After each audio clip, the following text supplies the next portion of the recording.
আমার নাম ডিন্ডা এবং আমি একজন নিরাপত্তা কর্মী। আমার প্রশ্ন, যেমনটা আমাদের খ্রিস্টান শেখানো হয়, ট্রিনিটি হলো তিনজন, পিতা ঈশ্বর, পুত্র ঈশ্বর এবং পবিত্র আত্মা। আমি যা জিজ্ঞাসা করতে চাই তা হলো যে ইসলামী পবিত্র আত্মাকে। বোন একটি ভালো প্রশ্ন করেছেন। তিনি বলছেন যে খ্রিস্টান ধর্মে তারা ট্রিনিটিতে বিশ্বাস করেন। তিনি জানতে চান ইসলামে পবিত্র আত্মা কি। বোন, খ্রিস্টান ধর্মে এবং ইসলামে কোনো ট্রিনিটি নেই। আর আপনি কি জানেন যে ট্রিনিটি, ত্রিমূর্তি শব্দটা বাইবেলের কোথাও নেই? আপনি কি বলতে পারবেন বাইবেলের কোথায় আছে ত্রিমূর্তি শব্দটা? ওটা বাইবেলে আছে, কিন্তু আমি সঠিক রেফারেন্স জানি না। ত্রিমূর্তি শব্দটা বাইবেলে নেই। আমি বাইবেলের একজন ছাত্র। আমি আপনাকে চ্যালেঞ্জ করছি বাইবেলের যে কোনো জায়গা থেকে ত্রিমূর্তি শব্দটা দেখানোর জন্য। এটা বাইবেলে নেই, কিন্তু এটা কোরআনে আছে। তাহলে কি ইসলামে পবিত্র আত্মার কোনো অস্তিত্ব নেই? ট্রিনিটি শব্দটা বাইবেলের কোথাও নেই, কিন্তু এটা কোরআনে বিদ্যমান।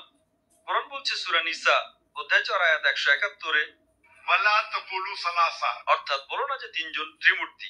কোরআনে দ্বিতীয়বার এটা উল্লেখ করা হয়েছে সূরা মাইদা অধ্যায় 5 আয়াত 73-এ, লাকাদ কাফারাল্লাযিনা ক্বালু ইন্নাল্লাহু সালিসু সালাসা, অর্থাৎ তারা কুফরি করছে যারা বলে যে আল্লাহ তিনজনের একজন, ত্রিমূর্তি। কিন্তু বাইবেলে একটা আয়াত আছে যা ত্রিমূর্তির ধারণার কাছাকাছি। ত্রিমূর্তি শব্দটা বাইবেলে নেই।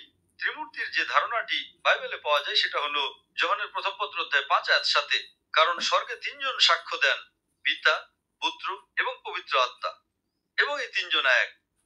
এবং এই বাইবেলের আয়াতটা যদি আপনি বাইবেলের রিভাইজড স্ট্যান্ডার্ড ভার্সন পড়েন, যেটা 32 জন সর্বোচ্চ পর্যায়ের খ্রিস্টান পণ্ডিত দ্বারা সংশোধিত এবং 50টি বিভিন্ন খ্রিস্টান সম্প্রদায় দ্বারা সমর্থিত, তারা বলেন যে বাইবেলের এই আয়াতটা একটা প্রক্ষিপ্ত অংশ, এটা একটা জালিয়াতি, একটা মন গড়া কাহিনী, এবং তারা এটাকে বাইবেল থেকে বের করে দিয়েছে। সুতরাং সবচেয়ে কাছের আয়াতটা, ত্রিমূর্তি শব্দটা বাইবেলের কোথাও নেই। তবে যে আয়াতটা ত্রিমূর্তির ধারণার সবচেয়ে কাছাকাছি সেটা হচ্ছে যোহানের প্রথম পত্র অধ্যায় 5 আয়াত 7-এ। এখন আপনি যে ত্রিমূর্তির কথা বলছেন এটা বাইবেলে নেই, এটা গির্জার শিক্ষা। গির্জা বলে যে পিতা একজন ব্যক্তি, পবিত্র আত্মা একজন ব্যক্তি, পুত্র একজন ব্যক্তি, কিন্তু তারা তিনজন ব্যক্তি নন, বরং তারা একজন ব্যক্তি। বোন, এটা গির্জার শিক্ষা, বাইবেলের নয়। তাহলে একজন খ্রিস্টান হিসেবে আপনার কি গির্জাকে অনুসরণ করা উচিত নাকি বাইবেলকে? যদি আপনি বিশ্বাস করেন যে বাইবেল ঈশ্বরের কাছ থেকে এসেছে, তাহলে জেনে রাখেন ত্রিমূর্তির শব্দটা বাইবেলের কোথাও নেই, এটা গির্জার শিক্ষা। তাই ইসলামে আমরা ত্রিমূর্তিতে বিশ্বাস করি না। আমরা বিশ্বাস করি শামা ইসরাঈল আদনাইল হাইতু আদনাইল খাদ, হে ইসরায়েল শোনো, আমাদের প্রভু ঈশ্বর এক ও অদ্বিতীয় প্রভু। তাহলে আমরা যীশু খ্রিস্ট, তার উপর শান্তি বর্ষিত হোক, যা শিখিয়েছেন তাতে বিশ্বাস করি। যখন যীশু খ্রিস্ট, তার উপর শান্তি বর্ষিত হোক, কে জিজ্ঞাসা করা হয়েছিল in the Gospel of Mark chapter number 12 verse number 29, প্রথম আদেশ কোনটি, তিনি হুবহু তাই বলেছিলেন যা মুসা নবী, তার উপর শান্তি বর্ষিত হোক, বলেছিলেন। হিব্রুতে শামা ইসরাঈল আদনাইল হাইতু আদনাইল খাদ, হে ইসরায়েল শোনো, আমাদের প্রভু ঈশ্বর এক ও অদ্বিতীয় প্রভু। তাহলে ত্রিমূর্তির ধারণাটা গির্জার শিক্ষা, এটা বাইবেলের শিক্ষা নয়। তাই ইসলামে বলা হয়েছে ওয়ালা তাকুলু সালাসা, ত্রিমূর্তি বলো না, ইনতাউ খায়রুল লাকুম, বিরত থাকো, থামো, এটাই তোমাদের জন্য উত্তম। ত্রিমূর্তি শব্দটা বাইবেলে নেই, ঈশ্বর কেবল একজনই। এখন এই ধারণা যে ঈশ্বর একজন ব্যক্তি, পুত্র একজন ব্যক্তি, পবিত্র আত্মা একজন ব্যক্তি, কিন্তু তারা তিনজন ব্যক্তি নন, বরং একজন ব্যক্তি, এর কোনো মানেই হয় না। যৌক্তিকভাবে এটা কি কোনো মানে হয়? আমি আপনাকে প্রশ্ন করছি, যদি বাইবেলের ভুল ব্যাখ্যা অনুযায়ী যখন যীশু খ্রিস্ট, তার উপর শান্তি বর্ষিত হোক, 3 দিনের জন্য মারা গেলেন, তাহলে কি ঈশ্বরও 3 দিনের জন্য মারা গেলেন? হ্যাঁ, ঈশ্বর মারা গেলেন। বাইবেলে বলা আছে। বাইবেল বলে না যে ঈশ্বর মারা গেছেন। এটা গির্জার ত্রিমূর্তির ভুল শিক্ষা। ঈশ্বর কি মরতে পারেন? না।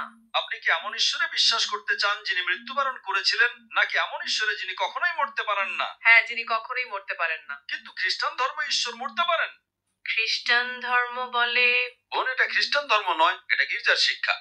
যদি খ্রিস্টান শব্দের অর্থ হয় এমন একজন ব্যক্তি যিনি যীশু খ্রিস্ট, তার উপর শান্তি বর্ষিত হোক, এর শিক্ষা অনুসরণ করেন, তাহলে আমরা মুসলিমরা খ্রিস্টানদের চেয়েও বেশি খ্রিস্টান। বোন, আপনি কি বিশ্বাস করেন যে যীশু ঈশ্বরের একজন দূত, নাকি তিনি নিজে ঈশ্বর? যীশু ঈশ্বরের একজন দূত। মাশাআল্লাহ। বোন, আপনি কি বিশ্বাস করেন যে ঈশ্বর একজন? হ্যাঁ। আপনি কি বিশ্বাস করেন যে নবী মোহাম্মদ ঈশ্বরের একজন দূত? হ্যাঁ, আমি বিশ্বাস করি। তাহলে তো আপনি একজন মুসলিম। মাশাআল্লাহ। যে কোনো ব্যক্তির মুসলিম হওয়ার জন্য দুটো জিনিস প্রয়োজন। এক নম্বর তা বিশ্বাস করা যে ঈশ্বর একজন, দুই নম্বর তা বিশ্বাস করা যে নবী মুহাম্মদ সাল্লাল্লাহু আলাইহি সাল্লাম ঈশ্বরের দূত। আর যেহেতু আপনি একজন খ্রিস্টান এবং আপনি ঠিকই বলেছেন যিশু, তার উপর শান্তি বর্ষিত হোক, ঈশ্বরের একজন দূত, আমরা মুসলিমরা যিশু খ্রিস্টকে খ্রিস্টানদের চেয়েও বেশি সম্মান করি। দেখুন, যখনই আমি যিশুর নাম নিই আমি বলি তার উপর শান্তি বর্ষিত হোক, তাই না? তাহলে আমি তাকে খ্রিস্টানদের চেয়েও বেশি সম্মান করছি, ঠিক না বল? হ্যাঁ। যেহেতু আপনি বিশ্বাস করেন ঈশ্বর একজন, যেহেতু আপনি বিশ্বাস করেন যে নবী মুহাম্মদ সাল্লাল্লাহু আলাইহি সাল্লাম ঈশ্বরের দূত, তাহলে কি আপনি ইসলাম গ্রহণ করতে চান? হ্যাঁ। কেউ কি আপনাকে ইসলাম গ্রহণের জন্য জোর করছে? না। আপনি কি এটা নিজের ইচ্ছায় করছেন? হ্যাঁ। ঠিক আছে, ইনশাআল্লাহ আমি আরবিতে বলবো আর আপনি আমার সাথে বলতে পারেন।